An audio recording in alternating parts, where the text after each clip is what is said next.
শনিবার দুপুরে দুর্গানগর এলাকার বাসিন্দা কমলকান্তি দেব ও তার স্ত্রী ও শিশুকে নিয়ে খোয়াই জেলা হাসপাতালে ডাক্তার দেখাতে আসেন।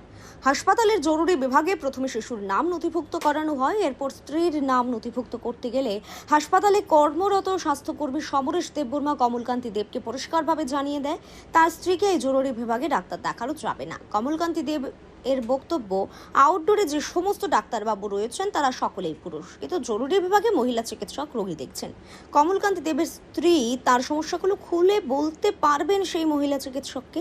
এই কথাটা ভেবেই কমলকান্তি দেব তার স্ত্রীর নাম নথিভুক্ত করতে চেয়েছিলেন জরুরি বিভাগে, যার কারণে স্বাস্থ্যকর্মী সমরেশ দেববর্মা তার সঙ্গে চরম দুর্ব্যবহার করেছে বলে অভিযোগ। হসপিটালে নিয়ে আসলাম, আমার বাচ্চারা দেখাতাম, তো বাচ্চার নামটা লিখতেছে। তারপরে আমি ভাবছি যে আমার বউরও দেখাই দেবো, বউরও একটু ব্লিডিং হইতেছে। তখন গেছি লেখানোর লিখা, তারপরে তাই একজন স্বাস্থ্যকর্মী লেখে আর কি, তাই নাম হয়তো বা সমরেশ দেববর্মা। তাই নিয়ে কইতেছে এখন হইতো না, এখানে না, এরা আউটডোরে যাও। আউটডোরে আমি কেটে দেখাবো, আউটডোরে হারের ডাক্তার কইছে, নতুন একজন কি ট্রাইবেল জানি তাই নিয়ে।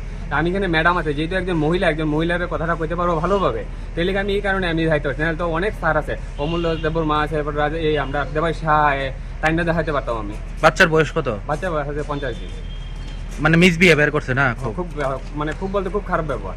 কিরকম খারাপ ব্যবহার করছে? ওই তো মানে নাম লিখতো না, তাই দেখবো তো ম্যাডামে তো আগে মানে তাই তো দ্বিতীয় তাই রিসিপ্টটা তাই লিখতেই রাজি না নামটা। অন্যান্য স্বাস্থ্যকর্মীরা যে আসতো তারা কিছু কইছে না এরকম ব্যবহার দিয়ে? না, তারা তাই নিয়ে লোকই আসতো। এখন আপনি কি চাইতেছেন? আমি চাইতেছি যাতে এমন ব্যবহারটা যাতে অন্য কেউ যাতে না পায়, যাতে যেহেতু একটা ইমার্জেন্সি প্রত্যেকটা লোকে যেন ভালো একটা পরিষেবা পায়। স্বাভাবিকভাবেই সরকারি হাসপাতালে একজন স্বাস্থ্যকর্মীর দুর্ব্যবহার কোনোভাবেই কাম্য নয়। সান্দন টিভি।